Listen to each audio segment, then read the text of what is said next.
अच्छे नहीं है, आपको सोर्सेस अच्छे नहीं है। सभापति महोदय,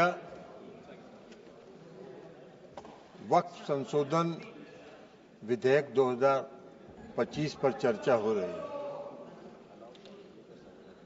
और चर्चा के प्रारंभ से ही ऐसा माहौल बनाने का प्रयास किया जा रहा है कि जैसे यह कोई वक्फ संशोधन विधेयक जो है ये मुस्लिम विरोधी है। और यह आज से नहीं है, जब यह वक्फ संशोधन विधेयक इस सदन में पेश हुआ था जेपीसी में जाने के पहले, तब से यह नैरेटिव बनाने का प्रयास किया जा रहा है पूरे देश में और पूरे देश का माहौल खराब किया जा रहा है यह बता के कि यह मुसलमान विरोधी है। कहीं से यह मुसलमान विरोधी नहीं है, कहीं से मुसलमान विरोधी नहीं है। क्या है वक्फ? वक्फ कोई मुस्लिम संस्था है क्या? वक्फ एक तरह का ट्रस्ट है, जो ट्रस्ट मुसलमानों के हक में काम करने के लिए बनाया जाता है। मुस्लिम कोई धार्मिक संस्था नहीं है वक्फ। ऐसा नैरेटिव बनाया जा रहा है जैसे यह कोई मुसलमान, हाँ उस ट्रस्ट को यह हक है, उस ट्रस्ट को यह अधिकार होना चाहिए कि वो मुसलमान समुदाय के हर वर्ग के साथ, चाहे वो महिला हो, पुरुष हो, गरीब हो, अमीर हो, पिछड़े हो, अति पिछड़े हो, सभी वर्ग के लोगों के साथ न्याय करे, जो नहीं हो रहा है। क्या है वक्फ? वक्फ तो एक धार्मिक संस्था नहीं है, विनियामक है और प्रशासनिक निकाय है जो मुसलमानों के हक के लिए काम करती है। आज उसको नैरेटिव बनाया जा रहा है।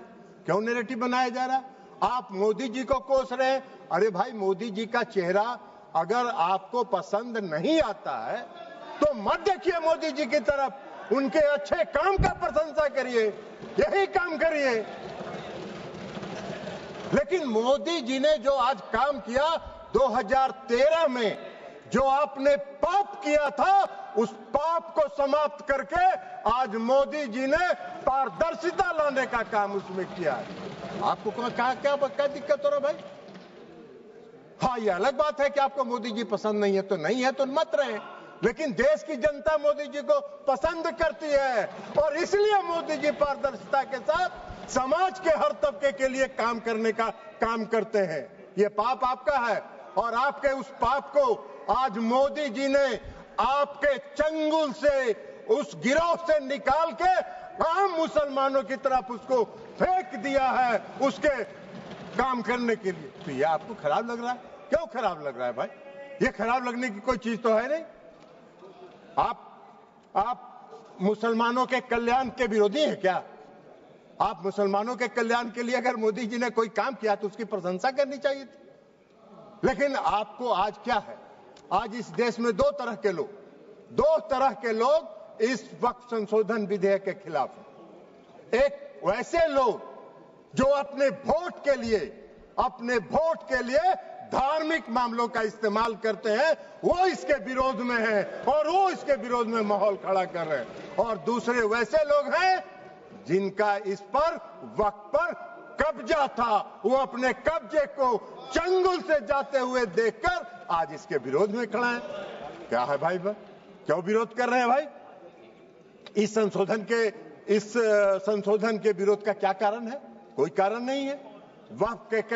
वक्फ का जो पूरा कार्यकलाप है, वक्फ का जो पूरा वर्किंग है, उस वर्किंग में तो कहीं से इस संशोधन में हस्तक्षेप करने का कोई अधिकार नहीं है।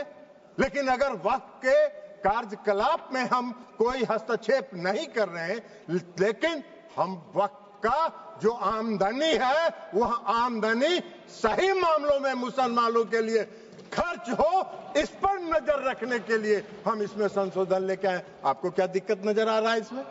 इसलिए कि आपको लग रहा है कि नजर में तो आप चढ़ जाएंगे, नजर में तो आपके चढ़ जाएंगे, अब आपका वो चलेगा नहीं जो गिरोह आपका कब्जा में था।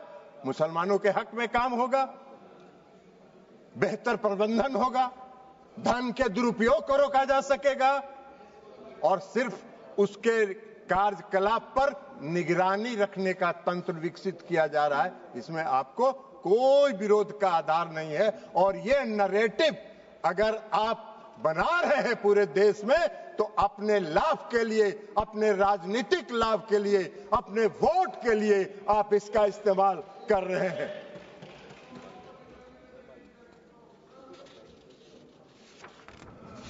सभापति महोदया, इस संशोधन से क्या होगा?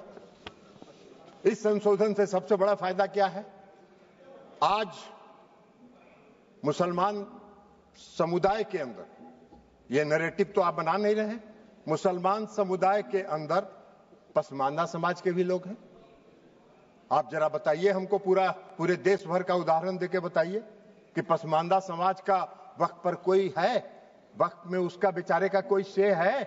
कितनी बड़ी आबादी है पसमानदा समाज की, उसका कोई से है? आप पूरे देश में, आपके नेता, कांग्रेस पार्टी के नेता पूरे देश में चिल्ला चिल्ला के कह रहे हैं जातीय गणना कराइए, जनगणना कराइए, तो कराइए, तो मुसलमान के पसमानदा के आप खिलाफ कहां हैं? अगर उनको हक दिया जा रहा है और उनको अधिकार दिया जा रहा है। आपको बता देते हैं, आपको बता देते हैं, आपकी सेकुलरिज्म की एक कांग्रेस पार्टी के एक नेता का कल हम देखे अखबार में एक बयान छपा हुआ है कि जेडीयू सेकुलर पार्टी है, उसको देखना है। अरे जेडीयू को और नीतीश कुमार को आपके सेकुलरिज्म के सर्टिफिकेट की आवश्यकता नहीं है, उसकी आवश्यकता नहीं है। आपको हम एक बात बता देते हैं, सेकुलरिज्म की आपकी परिभाषा है समाज को वोट के लिए बांटो, भावना की राजनीति करो और वोट लेके देश पर राज करो और राज करो। यह आपका सेकुलरिज्म का परिभाषा है। नीतीश कुमार जी का और जेडीयू के सेकुलरिज्म की परिभाषा है कि बिना कोई विवाद किए हुए काम करो, समाज के हर वर्ग के लिए काम करो। आपने तो इस देश में बहुत दिन शासन किया। आपको एक मिनट सुनिए, जयप्रकाश जी आपको बता देते हैं, बिहार में नीतीश कुमार जी 20 साल से बिहार के मुख्यमंत्री हैं। आजादी के बाद से आपने कब तक शासन किया? कांग्रेस पार्टी ने बिहार में कब तक शासन किया? आजादी के बाद से नीतीश कुमार जी ने 20 वर्षों में मुसलमानों के हक में जो काम किया, आजादी के बाद से आज तक नहीं हुआ। क्या हुआ? मुसलमानों के लिए नीतीश कुमार जी ने तालमी मरकज बनाया, हुनर योजना चलाई, भागलपुर दंगा हुआ था, किसके राज में हुआ था? वेणुगोपाल जी आपके राज में हुआ था। क्या न्याय किया था आपने मुसलमानों के लिए? नीतीश कुमार जी ने एनडीए के राज में भागलपुर के दंगा पीड़ितों को न्याय देने का काम किया। यह काम नीतीश कुमार जी ने किया। आपका सेकुलरिज्म की क्या परिभाषा है? नीतीश कुमार जी ने पूरे बिहार के कब्रिस्तान की घेराबंदी करा दी। आप तो आजादी के बाद से इतना दिन शासन किए, कौन सा काम आपने किया बिहार में और मुसलमानों के हक में, ये बता दीजिए। लेकिन नीतीश कुमार जी वोट के लिए राजनीति नहीं करते हैं और नीतीश कुमार जी ने मुसलमानों के हक में बिहार में जितना काम किया, भारतीय जनता पार्टी उसकी भागीदार रही। भारतीय जनता पार्टी के समर्थन से ये काम हुआ। आप कहां खड़े हैं जयप्रकाश जी? ऐसे ही चिल्पो करते रहिए, कुछ होना जानी नहीं है।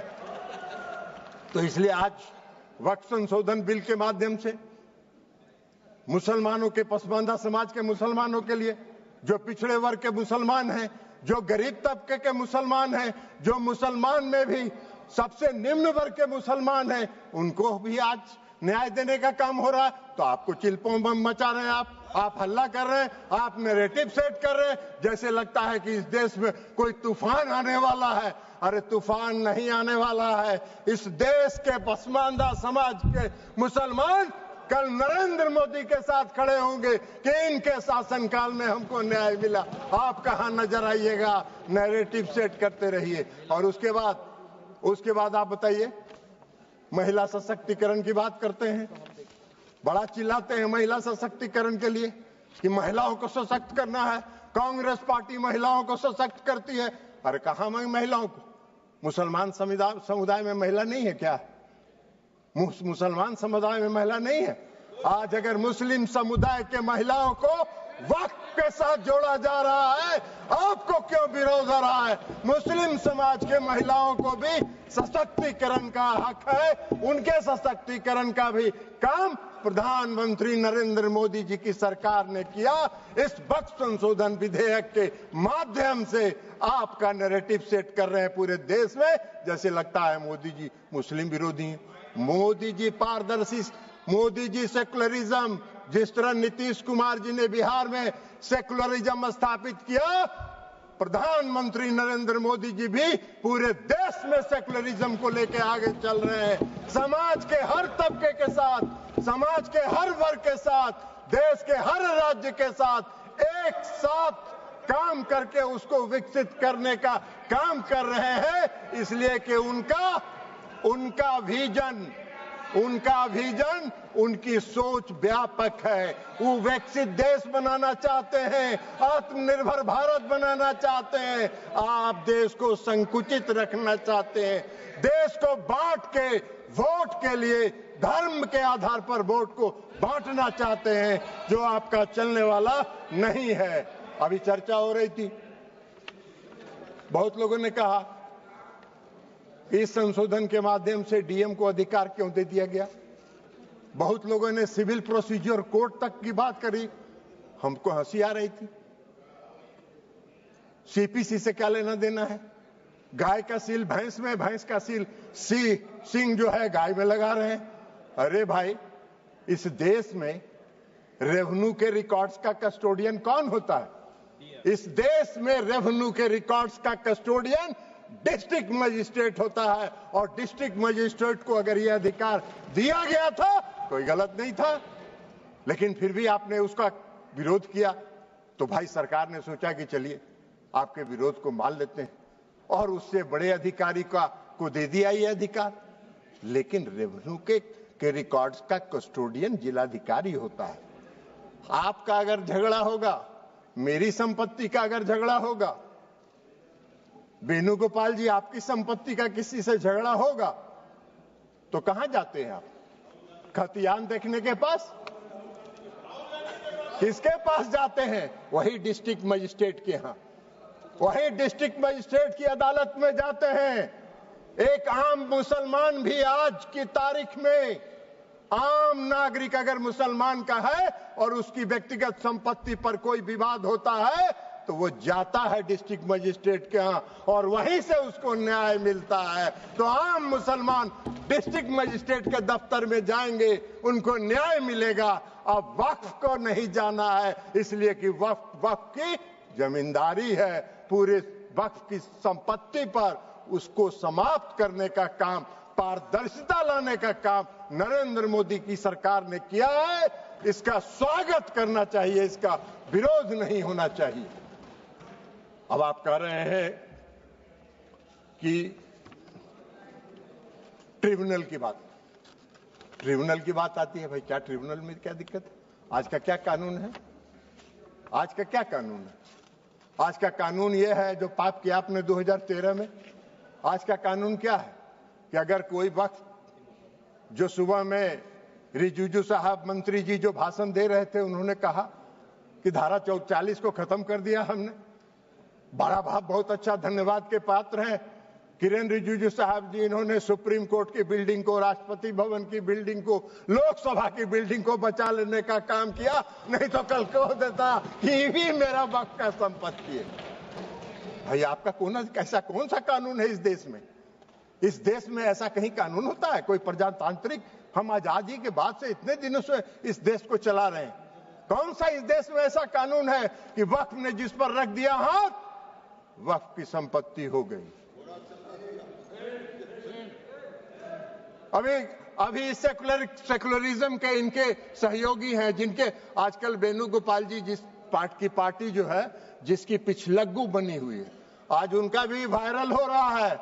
इसी लोकसभा में उनका दिया हुआ भाषण वायरल हो रहा है, जिन्होंने कहा है कि पूरे डाक बंगला चौक को पटना के वक्फ वालों ने कब्जा करके रख लिया है। सख्त कानून बनना चाहिए और उन लोगों को विदा करना चाहिए। तो यही तो आपका है। यही आपका है, वायरल है। जरा बाहर निकल के वेणुगोपाल जी देख लीजिए, नहीं हो तो बोलिएगा हम भेज देंगे, मेरे पास भी है, हम भी भेज देंगे आपको, देख लीजिएगा। तो आप वक्फ की संपत्ति को अगर आज समाप्त कर दिया उस धारा को, तो बड़ा बढ़िया काम किया। हम धन्यवाद देते हैं रिजिजू साहब के, जिन्होंने इस देश को बचा लिया और इस देश के कई लोगों को इस शिकंजे में फंसने से बचा लेने का काम इन्होंने किया है, इसलिए हम उनको धन्यवाद देते हैं। अब ट्रिब्यूनल की बात है। ट्रिब्यूनल का क्या था भाई? कल इस कानून के तहत ट्रिब्यूनल में जाइए, ट्रिब्यूनल में जाके आप साबित करिए कि वक्फ का संपत्ति नहीं है, ये मेरा संपत्ति है, और उसको 5 साल तक 10 साल तक ट्रिब्यूनल सुनता रहेगा, और एक बार ट्रिब्यूनल फैसला दे दिया कि वक्फ वाले सही है, अब फिर कहीं नहीं जाइए, फिर उसी में रिवीजन फाइल करिए। यही तो आज का कानून था, जिसको खत्म करके इस सरकार ने पारदर्शिता लाने के लिए सिर्फ इंडिविजुअल को भी नहीं, अगर वक्फ को भी कोई शिकायत है तो वह भी अपील में जा सकता है, उसको भी आजादी मिल गई है। दो तरफा मामला साफ है। अब चलिए, जो सही होगा वही होगा, और यही काम नरेंद्र मोदी जी करते हैं, पारदर्शिता लाते हैं। आपको पारदर्शिता से चिढ़ है, आपको पारदर्शिता से नफरत है, तो इसमें मोदी जी क्या करें? उनका चेहरा आपको खराब लगता है तो मोदी जी क्या करेंगे? आपको पसंद नहीं है, उनके काम की प्रशंसा किया करिए। इसलिए आज जो ये संशोधन लेके सरकार आई है, ये संशोधन पूरे वक्फ के कार्यकलाप को, पूरे वक्फ के कामकाज पर, पूरे वक्फ की संपत्ति पर, पूरे वक्फ का इस्तेमाल आम और गरीब मुसलमानों के लिए, मुस्लिम महिलाओं के लिए हित में हो, इसकी व्यवस्था के साथ ये संशोधन विधेयक आया है। हमारी पार्टी जनता दल यूनाइटेड इसका पूर्ण समर्थन करती है, पारदर्शिता का समर्थन करती है, और पारदर्शिता को लाने के लिए हम आदरणीय प्रधानमंत्री नरेंद्र मोदी जी का धन्यवाद करते हैं। अल्पसंख्यक कल्याण मंत्री किरण रिजिजू साहब का धन्यवाद करते हैं और अपनी बात समाप्त करते हैं। माननीय सदस्य श्री अरविंद सामंत जी। माननीय